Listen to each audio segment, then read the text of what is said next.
আল্লাহ নবী আমাদের যে কথাটি বলতেছিলাম, আমরা অনেকে আমাদের গৃহে যখন প্রবেশ করি আমরা তখন সালাম প্রদান করি না, যে কারণে আমাদের স্ত্রীদের সাথে আমাদের পরিবারের সাথে ঝগড়া ফাসাদ সামথিং একটি কথার জন্য বড় ধরনের সমস্যা সৃষ্টি হয়। অথচ আল্লাহ রসুলের সুন্নাহ ছিল যে তুমি যখন ঘরে প্রবেশ করবা তোমার পরিবারকে সালাম দিবা। অথচ আমরা কেউ আছে, আমাদের এমনও আছে এক সপ্তাহ পর এক মাস পর অনেক দূর দূরান্ত থেকে ভ্রমণ থেকে আসে, ঘরে সালাম নাই কালাম নাই, ছেলে মেয়ে আমাদের বাপ মা আমাদের পরিবার পরিজন কে আমরা কাউকে আমরা সালাম দিই না। অথচ আল্লাহ রসুলের সুন্নাহ ছিল তুমি যদি তোমার গৃহে প্রবেশ করো তোমার ঘর ওলাকে সালাম দিবা, আর যদি ঘরে কেউ নাও থাকে তবু ওই খালি ঘরকে তোমার সালাম দিতে হবে। কেন? আল্লাহ রসুল বলেন হতে পারে ওই ঘরের ভিতরে রহমতের ফেরেশতারা প্রবেশ করেছে, এই জন্য আল্লাহ রসুল শিক্ষা দিচ্ছেন আসসালামু আলাইনা ওয়া আলা ইবাদিল্লাহিস সালিহিন। সে কাজটা আমরা করি না।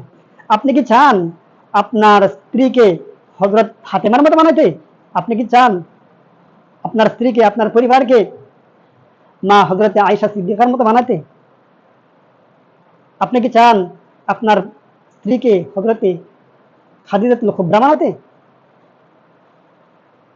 আপনি যদি এতই চান তাহলে আল্লাহ রসুলের সুন্নাহ এর উপর কতটুকু আমল করেন? আপনি কি বলতে পারবেন, কখনো বুকে হাত দিয়ে বলতে পারবেন আপনার স্ত্রীর কাপড় সুপড় এগুলো ধৌতা করে দিতে? কোন সময় ঘরে প্রবেশের পরে আসছেন, দেখছেন যে ঘরটা এলোমেলো, কাপড় সুপড় এলোমেলো, কাপড় সুপড় ভাস করছেন, থালা বাসন এগুলো মেজে দিচ্ছেন, আপনার স্ত্রীর কখনো সাহায্য করেছেন, কাজে সহযোগিতা করেছেন?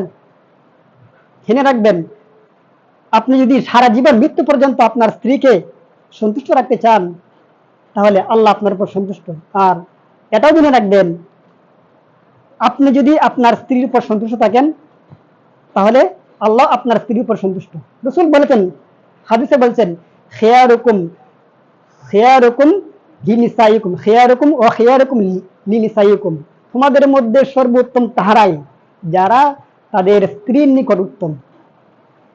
আপনি যদি আপনার ধরেন স্ত্রীর কাছে ভালো হন, সারা বিশ্বের মানুষ আপনাকে মন্দ বলুক, সর্বদিক দিয়ে আপনাকে মন্দ বলুক, আল্লাহ বলেন যে না, সারা বিশ্বের সকল মানুষের কথা আমি গ্রহণ করব না, তোমার স্ত্রীর কথা আমি মেনে নিলাম, তুমি ভালো।